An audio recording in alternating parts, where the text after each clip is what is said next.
शहाबुद्दीन जी थे, उनकी पत्नी थी, क्या बताइए उनको पूरे पिछले विधानसभा चुनाव में दरकिनार कर दिया गया। शहाबुद्दीन थे, उधर तस्मुद्दीन थे, बहुत तो नेता थे। उसको जब अब्दुल बारी सिद्दीकी थे, इन लोगों को आप माइनस कीजिएगा तो लोग क्या समाज को उपेक्षित कीजिएगा तो छोड़ेगा।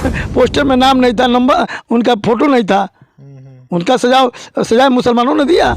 अब्दुल बारी सिद्दीकी बिहार के प्रदेश अध्यक्ष रह चुके हैं, वित्त मंत्री भी रह चुके हैं, अनेकों पदों को निर्वहन किए हैं। और नॉन पैट्रिक रहने वाले लालू यादव के सुपुत्र तेजस्वी यादव, उनको मुख्यमंत्री बनाया था। आप एमओआई समीकरण ही लेकर चलते हैं तो अब्दुल बारी सिद्दीकी को क्यों माइनस किए? यादव परिवार को उन्होंने छोड़ने का काम नहीं किया है। राम जी के सहारा पर चुनाव लड़ते थे बीजेपी, अब जो है हनुमान का सहारा ले रही है। लैंड लीजिएगा और किसी को जॉब दीजिएगा तो आपका कहीं ना कहीं पुख्ता प्रमाण छूटेगा।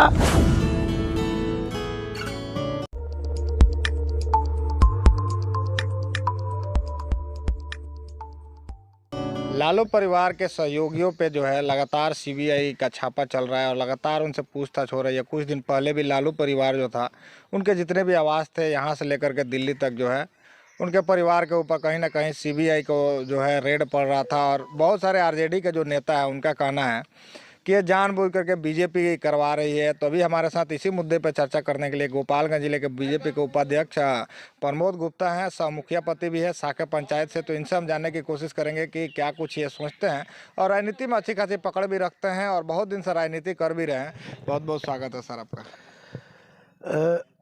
जो अभी छापा पड़ रहा है, तो जब चारा घोटाला का केस हुआ उस वक्त केंद्र में कांग्रेस की सरकार थी।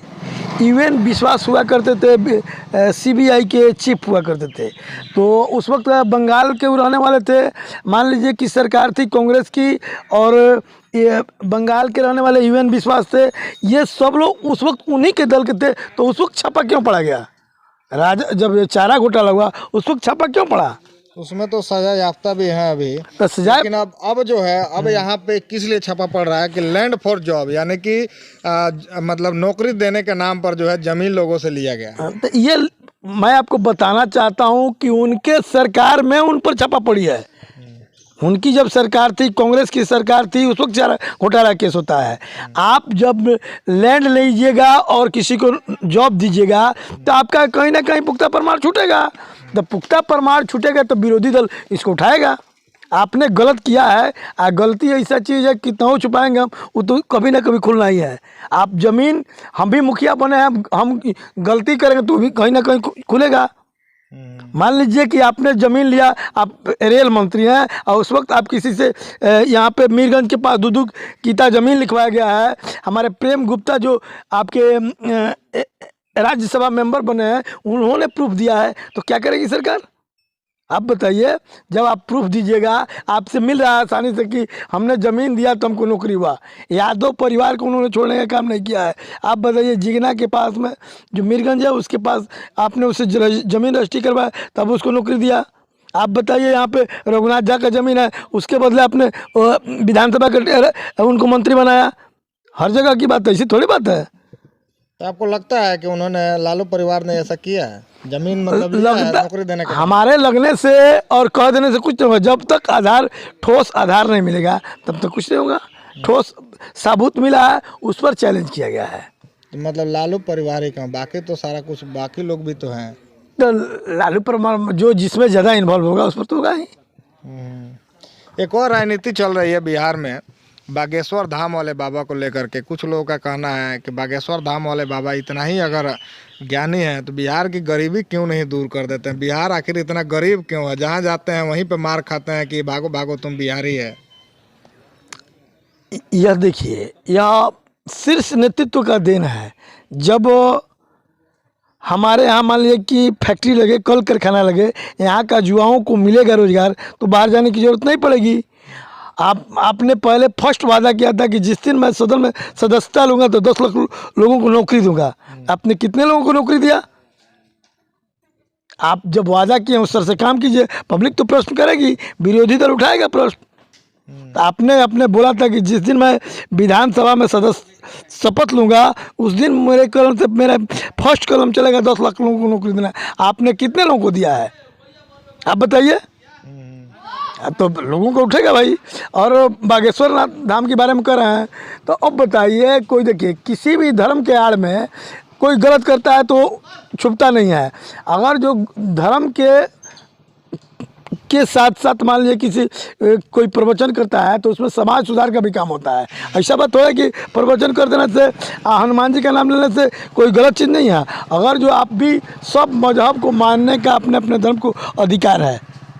आप भी अपने मजहब को मानते हैं, हम भी अपने मजहब को मानते हैं। तो बाबा ने अगर जो हनुमान जी का नाम लिया तो कौन गलत किया भाई? वो तो बताया जा रहा है कि हनुमान जी का पहले राम जी के सहारा पे चुनाव लड़ती थी बीजेपी, अब जो है हनुमान का सहारा ले रही है। आप जो कह रहे हैं कि हनुमान का सहारा लिए, ऐसा बातें नहीं। आप भी तो जाते हैं लास्ट में कहते हैं कि नकली हिंदू ओरिजिनल हिंदू। तो बाबा ने एक माध्यम हनुमान, वो भी तो बाबा तो हनुमान जी का नाम ले रहे हैं, आप भी इस बैकडोर से हनुमान जी का नाम ले रहे हैं। तो एक माध्यम हुआ बाबा उसको एक्टिव करने का। इससे चुनाव जो आरजेडी विरोध कर रही है कि मुसलमान जो है इससे खुश हो जाएंगे, वो तो अपना पॉलिटिकल ये तो सर्वे करेंगे जी भाई।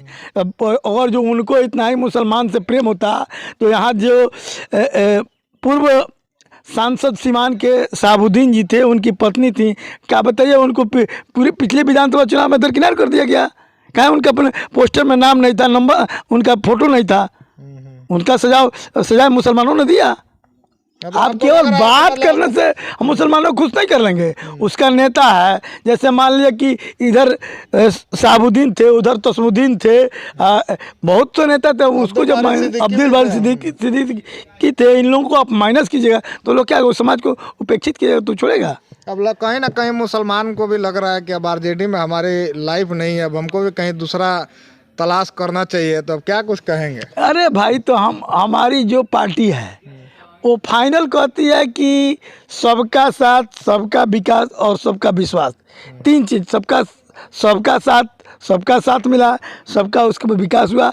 और सरकार दूसरी बार बनी जो फुल प्लेजर माननीय नरेंद्र मोदी की अगुवाई में जो प्रधानमंत्री बने, तो लोगों का विश्वास जीत कर काम किए। तो उसमें हम लोगों ने कहीं भी हिंदू मुस्लिम बांटने का काम नहीं किया है। हमने सब धर्मों को लेकर समाहित करने का काम किया।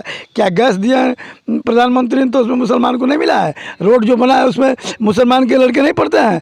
क्या दवाई मिलती है उसमें मुसलमान के लड़के नहीं पढ़ते हैं? मैं आपसे बताना चाहता हूँ, बिजली मिलती है कि 24 घंटा मिलती है, तो क्या उस समुदाय के लोग नहीं रहते हैं? तो सारे समुदाय के लोगों, रोड तो नीतीश कुमार बनवाए हैं। ठीक है, तो केंद्र आप देखिए प्रपोजल उठाकर कि केंद्रीय योजना कौन है, ग्रामीण योजना कौन है, सबका अलग अलग है। हमारा प्रधानमंत्री सड़क योजना उसमें किसका है, मुख्यमंत्री सड़क योजना है, सबका अलग अलग रूट बना हुआ है। ऐसे थोड़े बात है कि हम कुछ कह देंगे। एक और चीज़ जो है हमेशा मांग उठ रही है, बाबा धीरेन्द्र शास्त्री भी कहते हैं कि हम हिंदू राष्ट्र बनाएंगे। तो हिंदू राष्ट्र बनाएंगे तो मुसलमान किधर जाएंगे? आप बताइए कि पहले कहीं कहीं सांप्रदायिक, अभी आपको उत्तर प्रदेश में देखे होंगे कि एगो कौन दुबे थे, कौन दुबे, विकास दुबे। क्या विकास दुबे गलती किए तो उनको जोगी जी नहीं ठुकवाने का काम किए?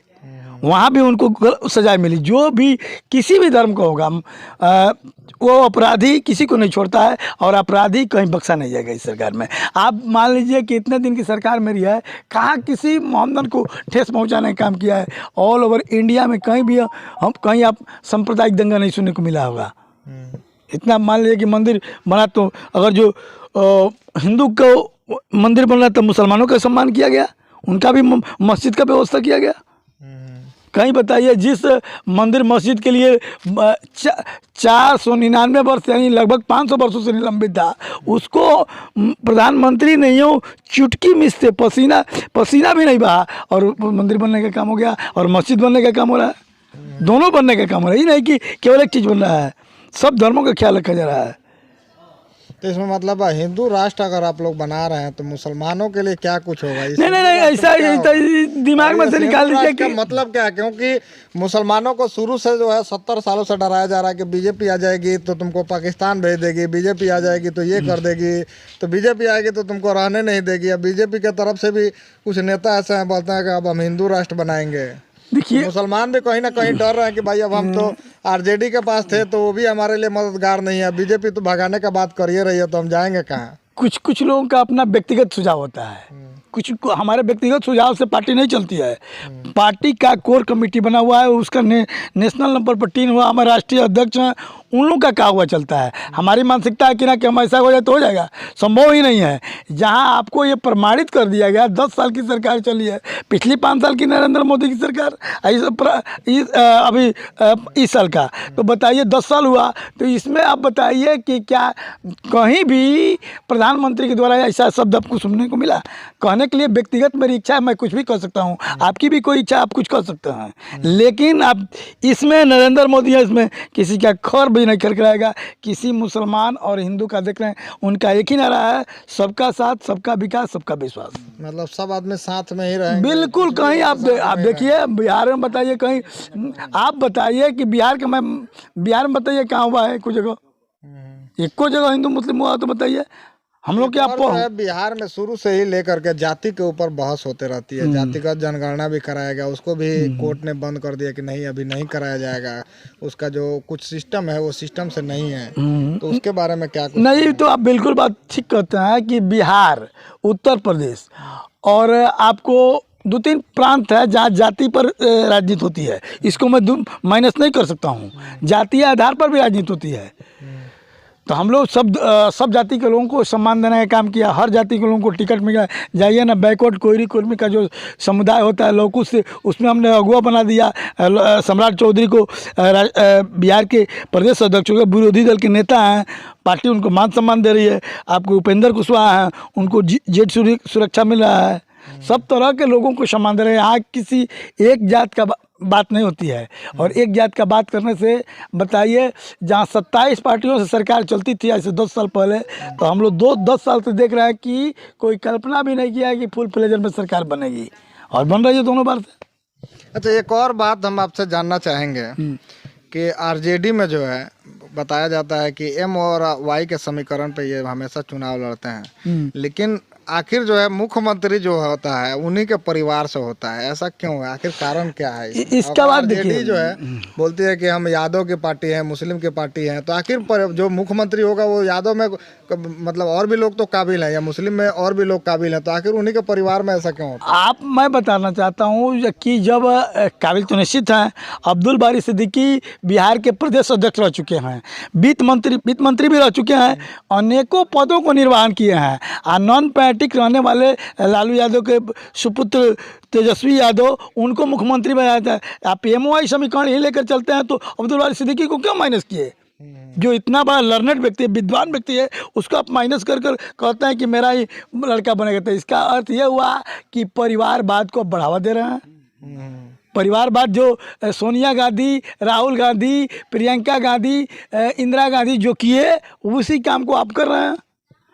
लालू यादव, मान लीजिए कि क्या हुआ, लालू यादव के रीजन में ससुराल शब्द सुने ही थे, ससुराल साधु सुभाष, ऐसे करके राबड़ी देवी इन 4 की पार्टी बनी थी, उसको तोड़ने के लोगों ने काम किया। तो मतलब यादव में कोई पढ़ा लिखा नहीं है क्या कि जो मुख्यमंत्री की कुर्सी संभाल ले और विकास कर ले? खाली मतलब उन्हीं का ये यादव की हुई बात नहीं करते हैं। बताइए, जब नौकरी दिया गया है रेलवे में, जब नौकरी दिया कि तो किसी यादव का जमीन लिखवा करिए, आपने उसको नौकरी दिया है, कहीं नहीं उसको ऐसे नौकरी दे दी है। मतलब कोई ये नहीं है कि मतलब फ्री वाला नहीं है कि हम यादव का काम कर रहे हैं। वो सब उस दल में देखिए, पहले बात की उस दल में ना कोई पार्टी है ना कुछ है, वहाँ A1 मैन की सरकार चलती है। वो जो लोग कहेंगे तो होगा, सीधी बात है। वो जो कहेंगे जो कहेगा वही होगा। अब आपके सामने एक दिया था इंटरव्यू देके कि नॉन मैट्रिक लड़का IAS का जो सम्मेलन हुआ था उसको संबोधित कर रहा था। भाई, ये बिहार की दुर्भाग्य है।